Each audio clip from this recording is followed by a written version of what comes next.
Welcome back, dear students. This is the third part of chapter 2, Atmosphere. So let's read each in detail, the 5 layers. The first one is troposphere. It is the lowermost layer of the atmosphere and contains 70% of its mass. So if you look here, the lowermost layer is troposphere. The height of this layer is about 18 km at the equator, and at the poles it is 8 km, the height.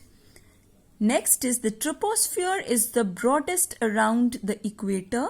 And what is the reason? Why is it broadest around the equator?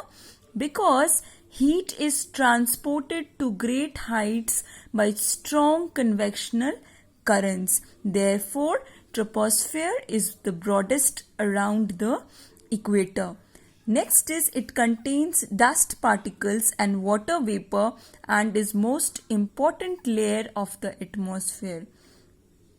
Okay, so it contains dust particles and water vapor, and this layer is the most important layer of the atmosphere. Why? Because all kinds of weather changes take place only in this layer, that is in troposphere. Next is the air also never remains static in this layer. Therefore, this layer is also called changing sphere. So why is this layer called changing sphere? Because the air never remains static in this layer.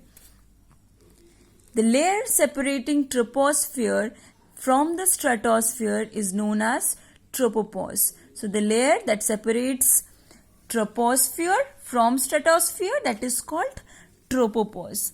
The air temperature at the tropopause is about 80 degrees Celsius over the equator and about 45 degrees Celsius over the poles. And the temperature here is nearly constant, and hence it is called tropopause. And tropopause is just like a lid over the troposphere, where temperature stops decreasing with height. Next is stratosphere. Stratosphere is found just above the troposphere and extends up to a height of 50 km. And the lower part of the stratosphere is isothermal in character, as the temperature almost remains the same up to the height of 20 km. But after this, the temperature, it increases slowly with increase in the height. So with increase in the height, the temperature also slowly increases. The temperature increases due to the presence of ozone gas in the upper part of this layer. So the temperature increases. Why? Because of the presence of ozone gas in the upper part of this layer. Weather-related incidents do not take place in this layer. Okay, the air blows horizontally here.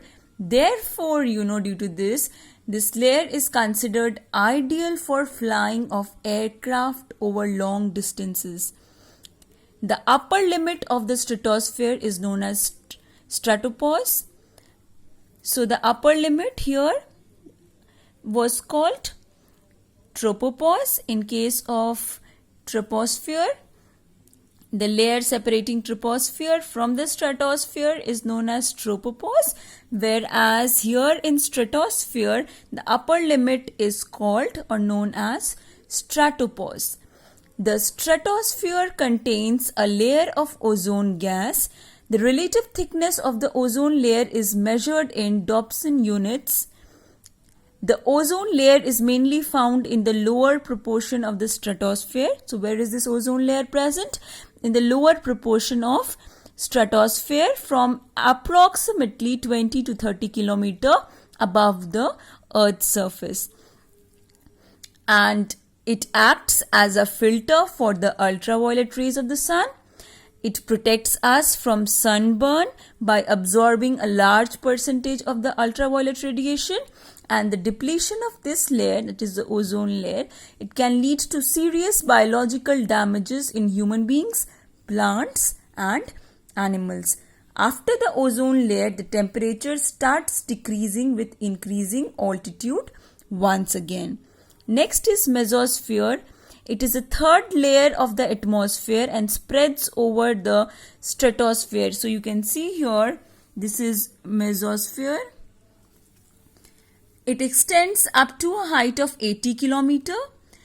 In this layer, the temperature starts decreasing, okay, with increasing altitude. So the temperature here in mesosphere starts decreasing with increase in altitude and reaches up to minus 100 degrees Celsius at the height of 80 km.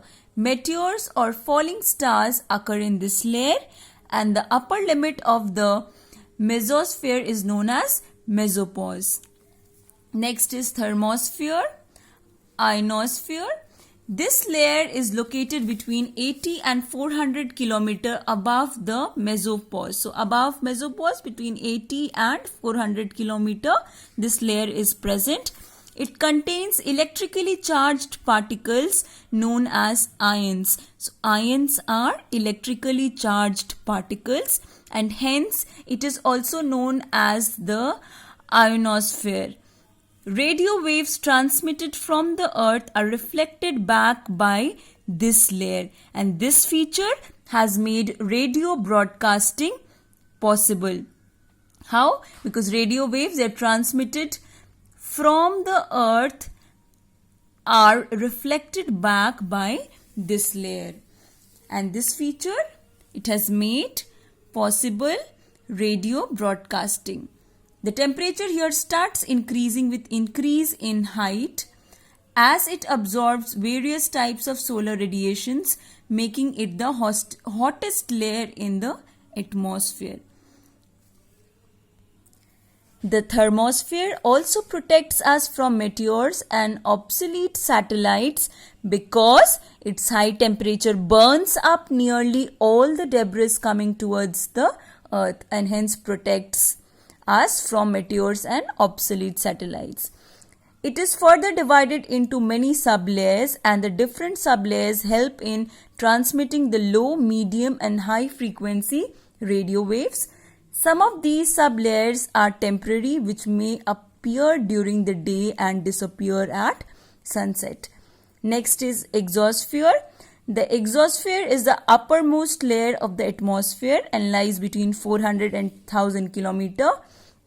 Gases are very sparse in this sphere. Why? Due to the lack of gravitational force. Therefore, the density of air is very less, making the atmospheric pressure the lowest in this layer. And hydrogen and helium gas dominate in this layer. They are present, and it gradually merges into space. So this layer gradually merges into space.